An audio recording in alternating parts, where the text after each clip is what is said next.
तो जैसा कि आप लोगों ने पिछले पार्ट में देखा था कि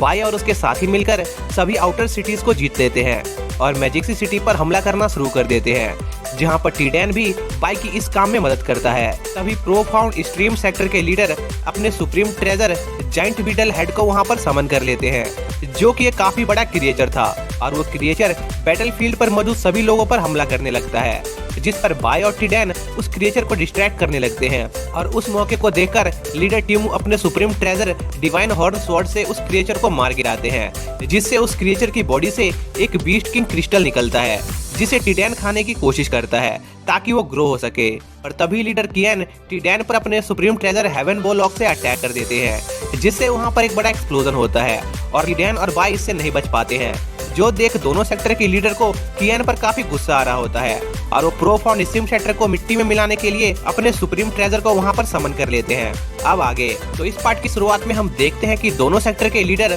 अपने supreme treasure spiritual son raven और ब्लड सेक्टर नाइट पपेट की मदद से लीडर किएन पर हमला कर देते हैं। और लीडर किएन सन रेवन को वहां देख काफी शॉक होते हैं, क्योंकि सुप्रीम ट्रेजर सन रेवन पेयर्स में आते थे और लकली उनके पास उस ट्रेजर का सेकंड हाफ मौजूद था, जिसके बाद लीडर किएन वहां पर फिल मून क्रो को समन करते हैं ताकि वो ये जान सके कि आखिर उन दोनों सुप्रीम ट्रेजर में से कौन ज्यादा पावरफुल है। साथ ही लीडर किएन सुप्रीम लीडर कुन को ये भी बताते हैं कि बाई मारा जा चुका है, इसलिए वो अपना फाइनल प्लान शुरू कर सकते हैं, जो बात लीडर कुन सुन लेते हैं और अपने फाइनल अटैक को करने की तैयारी करने लगते हैं, जिससे वहां का मौसम बदलने लगता है। इसी दौरान बहनली अपने साथियों के साथ एक्सप्लोजन के एरिया की तरफ बढ़ रहा होता है, जिस पर सॉन्ग और इमोर्टली भी उसके साथ जाते हैं, पर वो लोग देखते हैं कि उस एक्सप्लोजन का रेडियस काफी ज्यादा बड़ा था, जिसका मतलब था कि बाई का उस एक्सप्लोजन से बच पाना काफी मुश्किल रहा होगा। पर इमोर्टली इतनी जल्दी हार नहीं मानना चाहते थे, इसलिए वो उस एरिया में बाई को ढूंढना शुरू कर देते हैं। तभी इमोर्टली को बाई का वॉक दिखाई देता है और हम देखते हैं कि बाई और टीडैन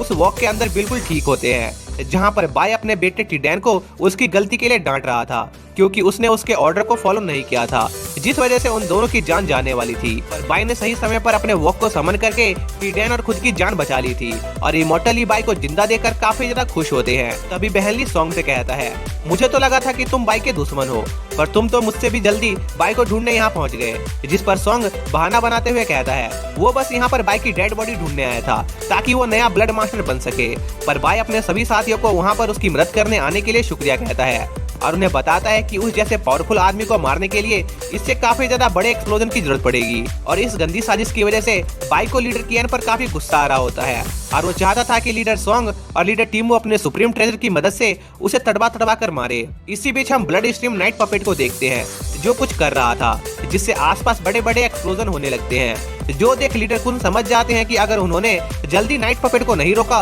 तो वो उनके पूरे मैजिक सिटी को डिस्ट्रॉय कर देगा। इसलिए लीडर कुन ब्लड स्ट्रीम नाइट पपेट को रोकने के लिए वहाँ पर एक सेलेस्टियल बिंग जैसा कुछ समन करते हैं, जो कि नाइट पपेट पर अटैक कर देता है और सभी लीडर सेलेस्टियल देसा की पावर को देखकर काफी ज्यादा शॉक होते हैं। जिस पर leader song blood stream night puppet से अपने ब्लड की को शेयर करके उसे एक पावरफुल बूस्ट देना शुरू कर देते हैं और उन दोनों सुप्रीम ट्रेजर की आपस में बैटल शुरू हो जाती है, जो देख इमोर्टली भी उस बैटल को ज्वाइन करने का फैसला करते हैं, क्योंकि ये वॉर इस समय अपने काफी ज्यादा इंपॉर्टेंट फेज में पहुंच गया था। जिस पर बाई अपने साथी से उसके साथ मिलकर प्रोफाउंड स्ट्रीम सेक्टर के इनर सिटी पर हमला करने को कहता है, क्योंकि सभी लीडर और echelon legacy member main battlefield पर लड़ने में बिजी थे। जिस पर वो सभी एक साथ मिलकर इनर सिटी पर हमला कर देते हैं और उनका अटैक इतना ज्यादा इफेक्टिव होता है कि प्रोफाउंड स्ट्रीम सेक्टर के डिसाइपल अपने आप को बचाने के लिए खुद को वापस एक बैरियर के अंदर बंद कर लेते हैं, पर वो बैरियर पहले के मुकाबले काफी ज्यादा वीक हो चुका था। इसलिए प्रोफाउंड स्ट्रीम सेक्टर के डिसाइपल अपनी एनर्जी से उस बैरियर को मजबूत करना शुरू कर देते हैं, पर बाई इतनी आसानी से उन्हें बचकर नहीं जाने देने वाला था।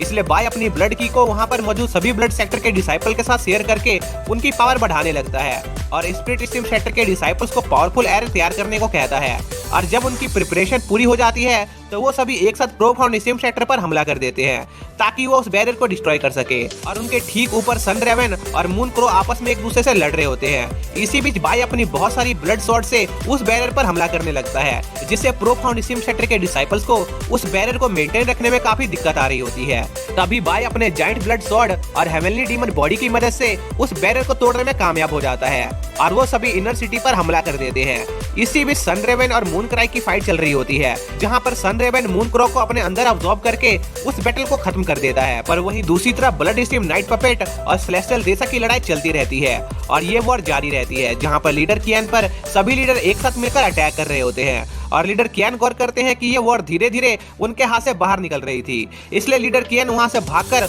वापस इनर सिटी जाने की सोचते हैं ताकि वो इस वॉर को जीतने के लिए कोई नया प्लान बना सके। पर लीडर टीमू और सोंग कियान को ऐसा नहीं करने देते और उसे पकड़ लेते हैं, क्योंकि वो कियान से बाई को जान से मारने की कोशिश करने के लिए मजा चखाना चाहते थे। जो कहने के साथ ही लीडर सोंग कियान पर अपने पावरफुल ब्लड पल्स से अटैक करते हैं। इसी दौरान बाई और उसके साथी फाइनली उस बैरर को डिस्ट्रॉय करके इनर सिटी के अंदर पहुंच जाते हैं और प्रोफाउंड स्टिम शैटर के डिसाइपल्स को उनके सामने सरेंडर करने को कहते हैं ताकि वो इस वॉर को खत्म कर सके। इसी दौरान सुप्रीम लीडर कुन भी यह सब सुन रहे होते हैं और वो ऊपर से अपने डिस्ट्रॉय प्रोफाउंड स्टिम शैटर को देखते हैं और ये सोचने लगते हैं कि उन्होंने अपने इस सेक्टर को बनाने के लिए पिछले 10,000 सालों से काफी मेहनत की है और खून पसीना बहाया है, जिस वजह से उनका प्रोफाउंड स्टिम शैटर इतना ज्यादा पावरफुल बन सका। और जब मिड स्ट्रीम में एक स्पॉट खाली हुई थी तो उन्हें लगा कि वो बड़ी आसानी से दूसरे सेक्टर को हराकर मिड स्ट्रीम में अपनी जगह हासिल कर लेंगे और इस काम के लिए उनका प्लान बिल्कुल परफेक्ट था। पर उन्होंने कभी उम्मीद नहीं की थी कि उनका ये सारा प्लान एक छोटे से बच्चे की वजह से खराब हो जाएगा, जिसे पैदा हुए सिर्फ 100 साल ही हुए थे।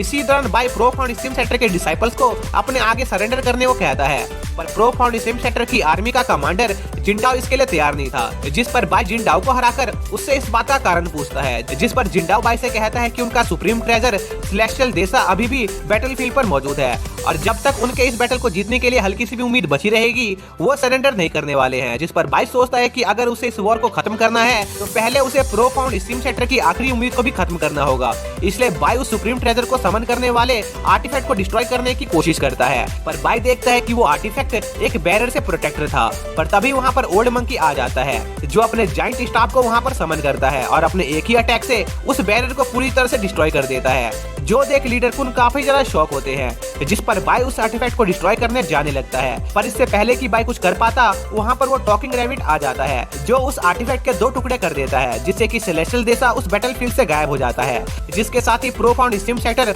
उस वॉर को हार चुका था और स्पिरिट सेक्टर और ब्लड स्टिम सेक्टर के सभी डिसाइपल जोर जोर से अपनी जीत का जश्न मनाने लगते हैं। जिसके साथ ही यह पार्ट यहीं पर खत्म हो जाता है।